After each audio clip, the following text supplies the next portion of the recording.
Silk is one of the most important Chinese inventions of all time.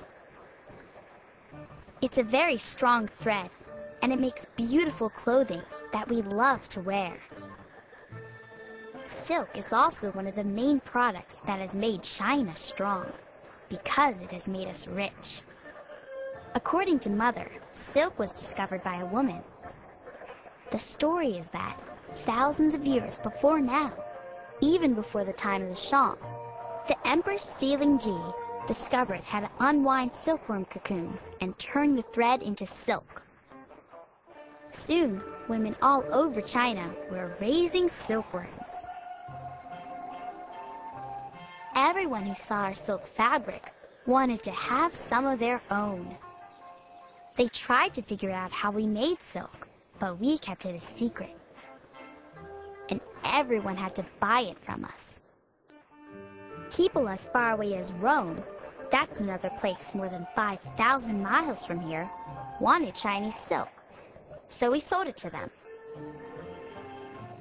It was a long and dangerous journey for our traders to take the silk to the west. Once they left the protection of our Great Wall, they were on their own. They had to worry about bandits stealing the silk. And they had to cross the Taklamakan Desert.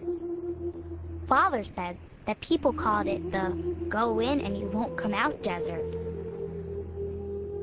I don't think I want to make that trip, but our country grew very rich selling silk. We're growing rich selling other things as well. These days, everyone is talking about our famous Ming porcelain. Porcelain is a hard ceramic made from a fine white clay. We've been making it for years and years. It takes a super hot oven to fire porcelain. Father says that no one else besides the Chinese has figured out how to do this. So porcelain is another thing that people from other countries buy from us. We Chinese have a lot of great ideas. Mother says I'm bragging when I say that. I'm just proud.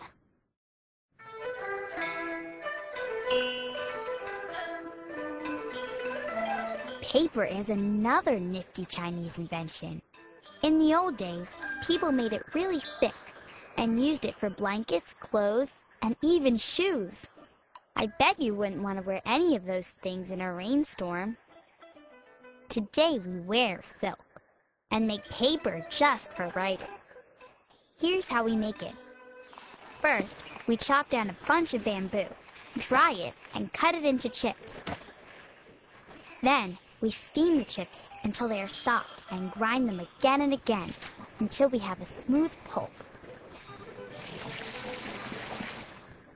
Next, we use fine screens to lift a layer of pulp out of the water.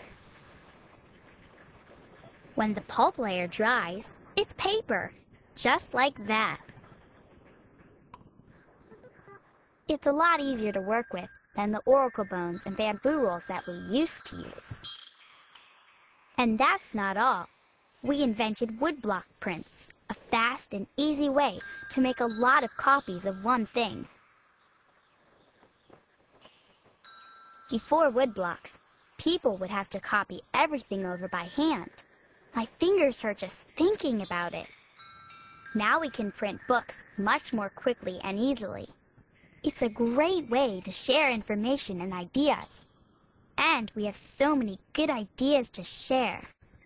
It's getting pretty late, but there's one more invention I have to mention tonight because it's important to our New Year celebrations. Gunpowder.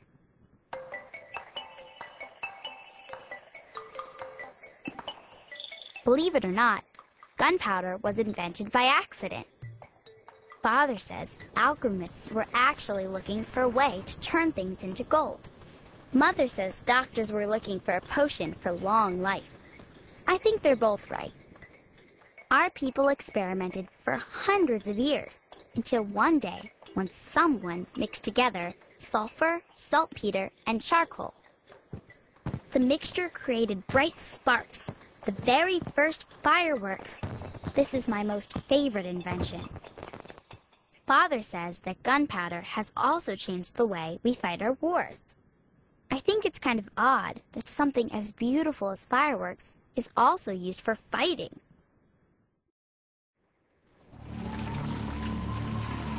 China has suffered 3 of the 4 deadliest earthquakes in recorded history.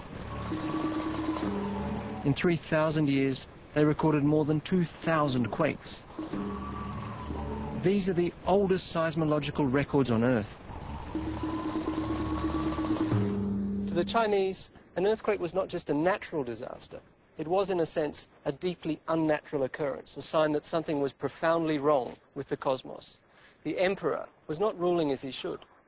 So for the emperor, it was very important to know when and where an earthquake had struck. In the 2nd century AD, a new invention provided him that crucial information. It was a 6-foot-wide bronze seismoscope, an ingenious device invented by mathematician and astronomer Cheng Hung. There were 8 dragons, 1 for each principal point on a compass. Each dragon held a bronze ball in its mouth. When the earth shook, the dragon facing the direction of the quake dropped its ball into the mouth of the toad below, alerting the palace. No one is sure how the interior of the seismoscope worked, but most experts believe an inverted pendulum at the heart of the mechanism controlled the dragon's jaws. The vibration swung the pendulum in the direction of the quake, which then triggered the dragon's mouth to open and drop the ball. Earthquake prediction remains a very inexact science, but if we ever get it right, we may have the Chinese, yet again, to thank.